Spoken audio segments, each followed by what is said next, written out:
Olá pessoal, tudo bom com vocês? Aqui é a Júlia do Tarô Sorte na Vida e do Instagram tarô.sorte.na.vida, e hoje eu vou fazer uma leitura geral, que pode servir ou não para você. Se servir, você absorve o que fizer sentido, o que não fizer você descarta, né? E deixa aí para outras pessoas que vão aproveitar essa leitura.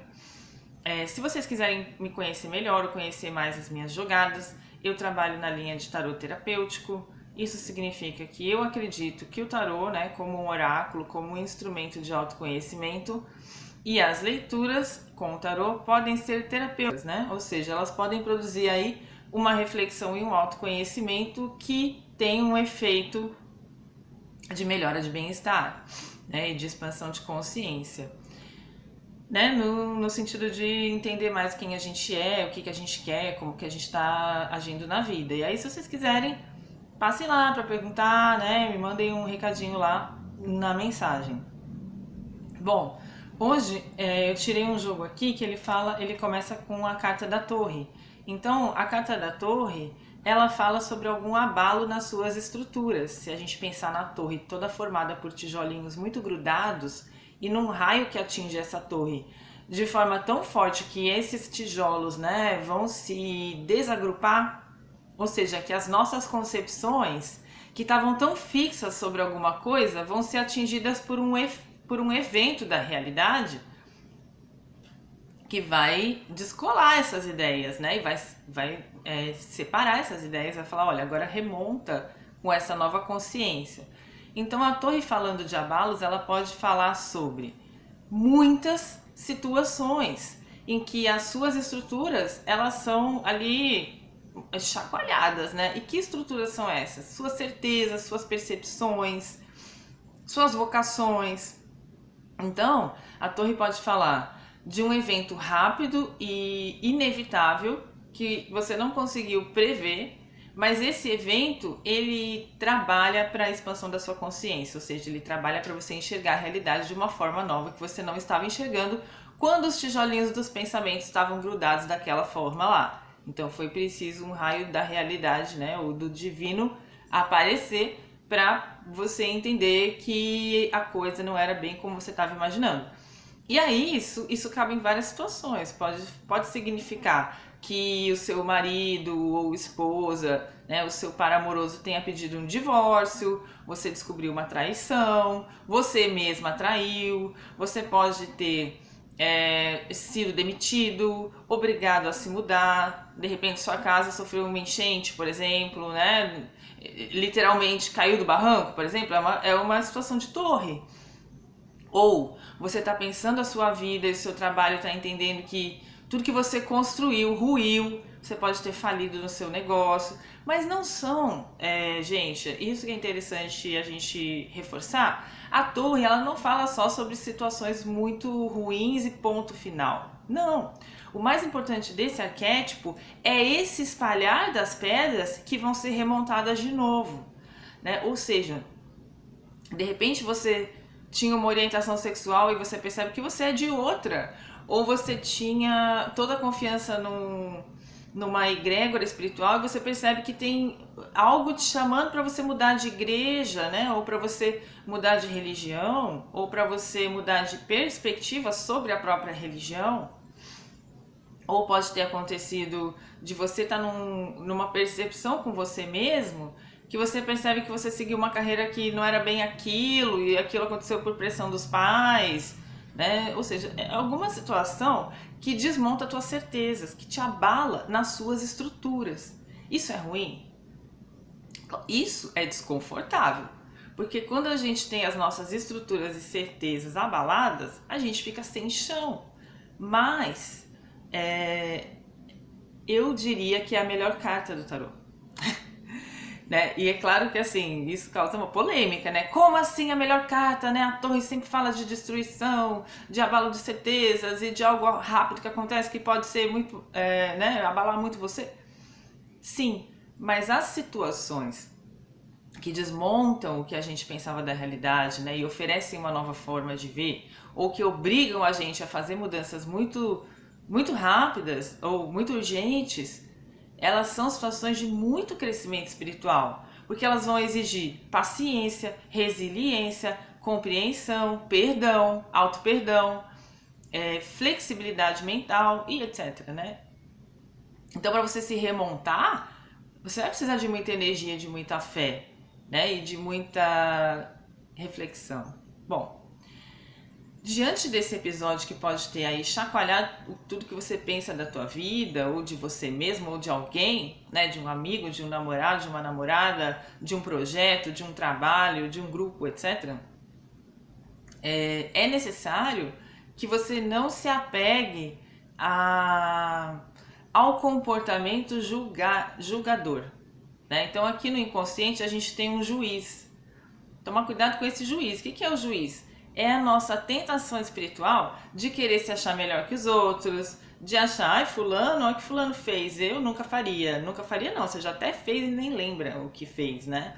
Então assim, é aquele gesto de humildade de a gente saber que todos os defeitos que a gente conhece, a gente também possui, em maior ou menor grau, né? Então, nisso, a igreja, o discurso bíblico, né? Ele tem uma força muito grande, porque ele fala, olha, que só, né? Se a gente lembrar do episódio do apedrejamento lá da mulher adúltera, tinha uma mulher que ela realmente tinha traído o marido, e aí, nessa época, as pessoas matavam, né, as outras a pedradas, né?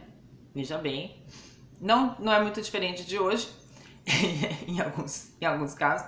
E aí, Jesus interrompe essa cena, né, do suspense, né, as pessoas estão ali quase matando essa mulher, e ele fala, tá, então só pode jogar a pedra, né, quem nunca pecou. Quem nunca pecou, então atira a primeira pedra. E todo mundo reconhece que é pecador, e aí ele suspende essa morte, esse linchamento de uma pessoa inocente, né? No sentido de que não é porque ela foi adúltera que ela merece morrer a pedradas, né? Então, aqui na carta do julgamento, para você tomar cuidado, que quando acontece uma situação assim de quebra, de conflito, né? Uma situação bafônica na tua vida, toma cuidado para você não virar esse juiz, para você não ser muito severo julgando as suas ações. Por exemplo, se foi uma demissão, né? Você não ficar se condenando pela demissão e nem condenando seu chefe. Você entender que existe um plano maior dentro dessa situação e um treino espiritual de desenvolvimento pessoal também nessa situação, porque afinal a vida também é isso, né? A vida não é só um vale de lágrimas, nem só um parque de diversões, ela tem desafios. E aí, no seu consciente, você está percebendo que você está adiando alguma coisa, né? Tem alguma coisa que você tem que fazer, que aí você fala amanhã eu faço, amanhã eu faço, amanhã eu faço, e aí isso pode trazer como consequência uma intervenção, né? Então, supondo aí, você tá com dor de dente, aí você fala, não, amanhã eu vou no dentista, deixa, toma um buferinho, tá tudo bem. Não é assim não, né? Passa uma pomadinha lá na gengiva e tal. Não, se tem uma cárie, você precisa olhar, porque daqui a pouco a cárie vira canal, daqui a pouco seu dente fica podre ou cai, né? E aí você fica com aquele nervo exposto lá. Então, não fica se julgando, né? Ou julgando a situação de abalo e demorando para tomar alguma atitude. E aí o que você precisa compreender? Que é hora de você tirar um conhecimento dessa situação de abalo e sair da gaiola. Então, como que eu vou explicar isso aqui, né? A gente explica pela posição das cartas. Então, essa carta está falando o que você tem que resolver e o que você tem que compreender. Você tem que resolver a saída de uma prisão, a saída de algo que está te limitando. E o que está te limitando? A avareza, ou seja, a mão de vaquice de você não compartilhar as suas riquezas com o mundo. Então, se você tem um projeto, coloque esse projeto para jogo. Se você tem uma ideia, conversa sobre a pessoa do projeto e fala a sua ideia. E se você quer abrir um canal, abre um canal no YouTube ou no Instagram, TikTok, o que for, né? Então, essa questão é isso aqui. Olha, tá na hora de você também parar de adiar você mostrar as suas riquezas e a sua visão de mundo para as pessoas E de ficar com medo desses juízes que vão te atacar, por exemplo, né?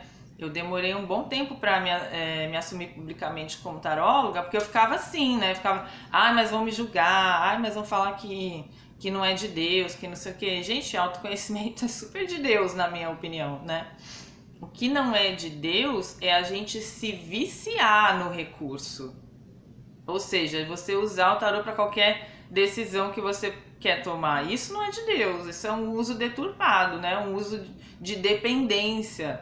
Agora, se você está usando isso como uma forma de se abrir para saber o que o seu inconsciente já percebeu da situação e o que seus guias mentores e o próprio oráculo podem ter para te ajudar, aí é um esforço de sair de você, né? Seria análogo a você conversar com um mestre, né? Por exemplo. Assim que eu vejo, tá? Não joguem pedras, por favor.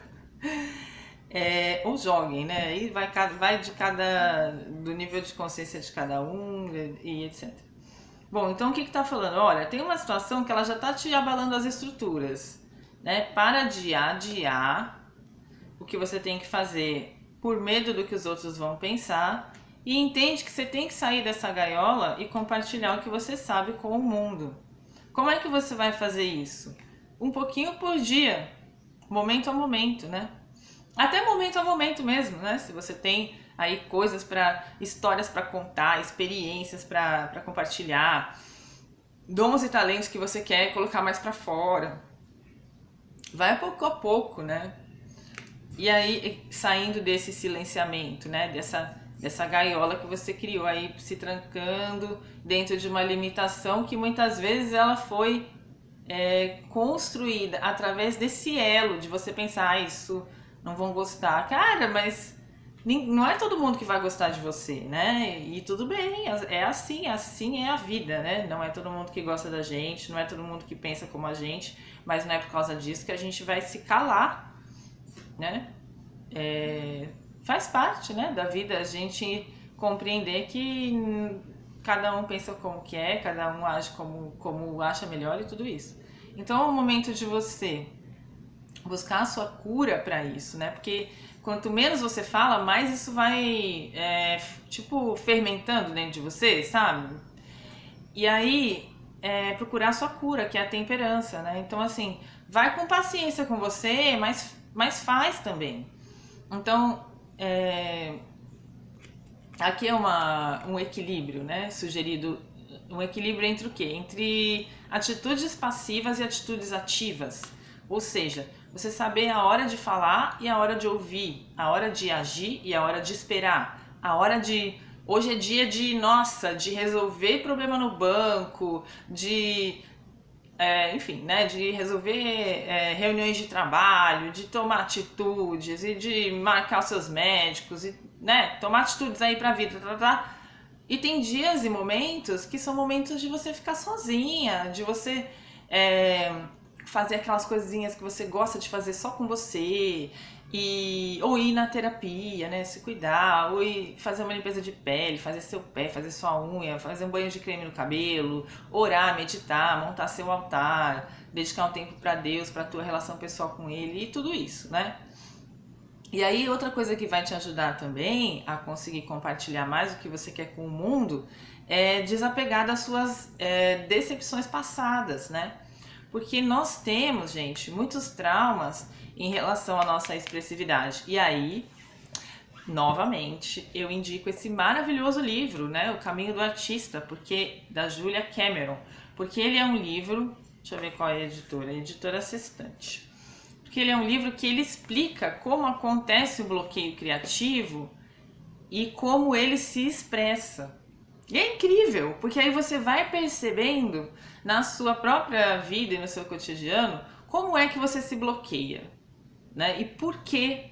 Então nós temos traumas, né, em relação à nossa expressividade, muitas vezes ligados a momentos em que a gente se colocou, em que a gente falou das nossas ideias ou mostrou uma coisa que a gente fez lá com super carinho e alguém criticou severamente. E aí a gente, se recolhe com medo daquilo acontecer de novo. né? Isso de forma inconsciente. Às vezes a gente precisa fazer terapia, fazer cursos de desbloqueio pessoal para a gente perceber, ter esses insights, né?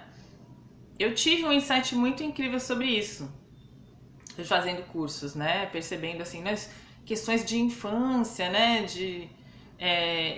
Desses momentos assim que eu me coloquei e tal, e aquilo não foi bem recebido, e a gente precisa superar isso, né?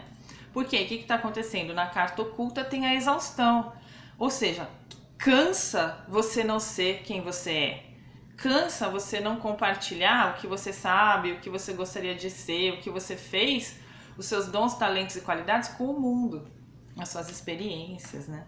Então é isso, gente, esse é um jogo de desbloqueio pessoal, né? Que tá aí falando pra vocês, olha, tá na hora de quebrar essas estruturas rígidas de bloqueio, né? Esquecer um pouco que, não vão gostar, um monte de gente não vai gostar mesmo, né? E gente, nem Jesus, né? Jesus foi morto, gente, foi assassinado lá, pregado numa cruz, ele era o filho de Deus, né?